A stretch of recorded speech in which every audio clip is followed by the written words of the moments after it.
હું કૃપાલસિંહ દોલતસિંહ સિંધા કાવી જિલ્લા પંચાયતમાં ભારતીય જનતા પાર્ટીના ઉમેદવાર તરીકે મેં મારી ઉમેદવારી નોંધાવી છે. મારી સાથે મારા મત વિસ્તારના તમામ કાર્યકર્તાઓ હાજર છે.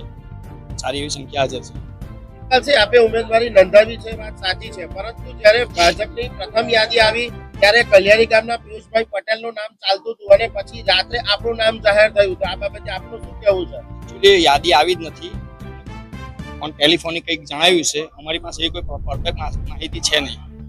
ટિકિટ મેળવવાની હોય ત્યારે ઘણા લોકો ગોડફાધરના સાણે જતા હોય છે. આપે કોઈ ગોડફાધરનું સાણું ગ્રહણ કર્યું હોય અને આપણને ટિકિટ મળી હોય એવું? આ ભારતીય જનતા પાર્ટી છે, કોઈની વેચેલી પાર્ટી નથી. અને આની અંદર કોઈ ગોડફાધર નથી હોતું. આગળ બધા વિશ્વાસ વિકાસની સાથે રહેલા છે, એટલે જે વિકાસની જોડે છે તેને ટિકિટ આપે છે. બિલકુલ બિલકુલ. તો આપે જે કલ્યાણી ગામના પિયુષ પટેલે જે ટિકિટ માંગી હતી ને એમને મેન્ડેટ નથી મળ્યું અને એમને અપક્ષમાં ફોર્મ ભર્યું છે, બરાબર? તો આ અપક્ષમાં ફોર્મ ભરવાથી ભારતીય જનતા પાર્ટી કે આપને કોઈ નુકસાન થશે? નુકસાન નહીં આવે. અમારા સાથી મિત્ર છે, અમારા પ્રયત્નોથી અમારે એટલો વિશ્વાસ છે કે અમારી જોડે જોડાઈ જવાના છે, એટલે એમાં કોઈ બીજું કંઈ છે નહીં. પક્ષના ઉમેદવાર પિયુષ પટેલ એવું કે જાતિ સમીકરણ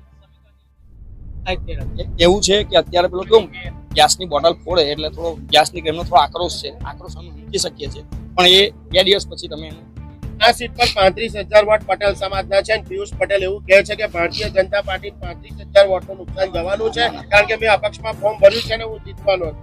30,000 વોટ ટોટલ છે. સમજવામાં પૂરું છે.